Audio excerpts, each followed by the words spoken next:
Dalam Bapa dan Putra dan Roh Kudus. Amin. Allah yang penuh kasih, bantu kami untuk mengenal kehendak-Mu. Dan Roh Kudus yang mengilhami, yang memberitahu jalan-jalan yang harus kami lalui. Bantu kami ya Bapa untuk mengenal kehendak-Mu itu. Terpujilah nama-Mu kini dan sepanjang segala masa. Amin.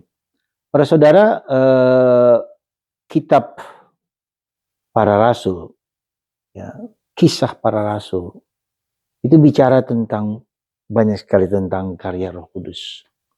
Roh yang membimbing para rasul untuk mewartakan kabar gembira kemana-mana. Bahkan mereka pergi kemana-mana pun juga karena bimbingan Roh Kudus.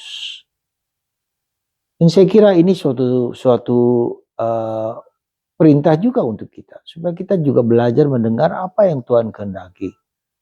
Apa yang Allah kehendaki. Roh Kudus bicara apa pada kita. Maka 3 hal penting yang mungkin harus kita usahakan, perjuangkan, supaya kehendak Tuhan lah yang harus kita jalankan. Pertama adalah seperti para rasul berdoa. Ya. Kita tahu berdoa itu bukan hanya mengucapkan kata-kata, pikiran, perasaan, tapi juga dengan keheningan, doa dan keheningan. Mendengarkan Tuhan bicara yang sangat lembut, sangat halus, dan sangat tidak mudah. Jadi itu yang pertama. Ya, jadi bukan sekedar kita, oke saya sudah berdoa, saya sudah bernovena, sudah saya berdoa rosari, bukan itu. Tapi doa dalam roh dan kebenaran seperti kata Yesus. Itu yang pertama. Jadi kita meluangkan waktu yang sungguh-sungguh untuk sesuatu yang ingin kita ketahui akan apa yang harus kita lakukan. Yang kedua adalah puasa.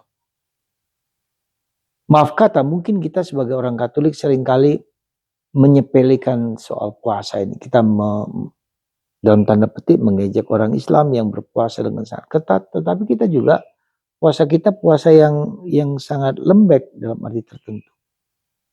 Kita boleh membanding-bandingkan, bukan itu maksud saya, tetapi kalau memang ada dorongan Roh Kudus untuk berpuasa, untuk bermati raga, untuk supaya kita tidak dikuasai oleh nafsu-nafsu, keinginan-keinginan daging, entah apa saja, entah makanan, entah minuman, entah kesenangan. Jadi kita puasa untuk supaya suara-suara batin yang orisinil, yang asli itu dapat kita dengarkan. Karena kita disibukkan oleh banyak hal, problem-problem duniawi, pekerjaan-pekerjaan, dan bukan yang gampang puasa kalau kita sedang dalam pekerjaan yang berat. Ya. Tetapi itulah yang kalau kita ingin mendengarkan suara Tuhan, suara Roh Kudus, ya pasti harus dengan puasa. Dan yang ketiga tentu saja keheningan. Ya, keheningan.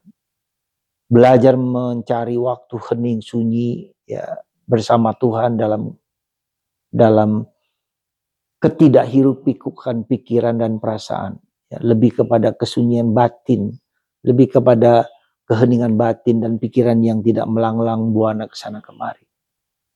Ya, jadi saudaraku terkasih, mungkin kita seringkali lalai akan hal ini dan kita mau nggak mau ya tidak mudah untuk mencari kehendak Tuhan itu.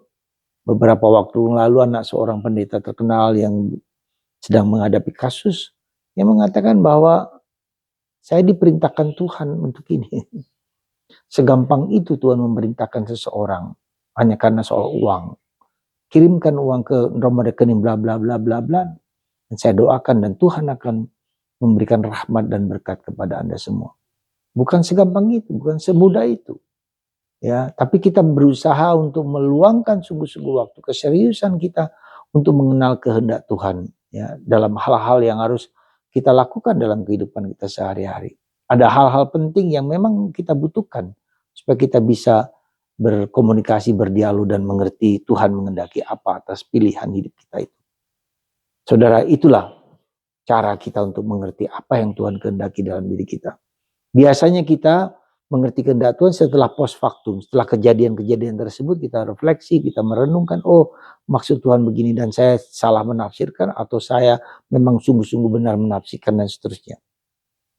Itu yang pertama. Dalam bacaan Injil kita bisa mendengar bagaimana Yesus mengatakan aku dan Bapa adalah satu.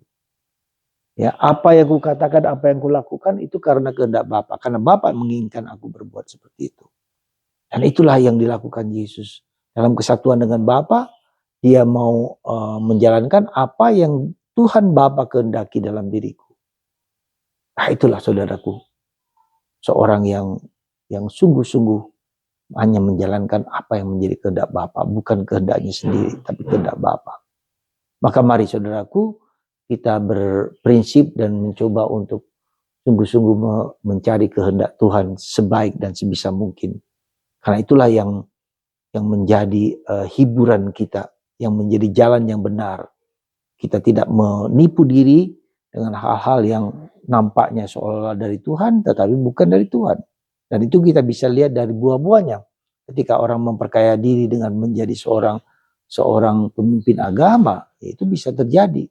Ya, memperkaya diri, rumahnya hebat, mobilnya hebat, segala sesuatu fasilitas yang luar biasa.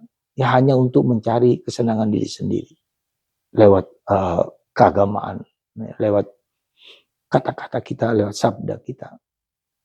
Berbahaya saudara, karena Tuhan akan menghukum kita kalau kita tidak sungguh-sungguh menjalankan segala sesuatu dengan sebaik mungkin. Tuhan memberkati Anda dan saya, dan semoga kita semua taat kepada kehendak Tuhan, dimanapun dan kapanpun kita berada dan bekerja. Tuhan memberkati kita semua, Bapa, Putra, dan Roh Kudus. Amin.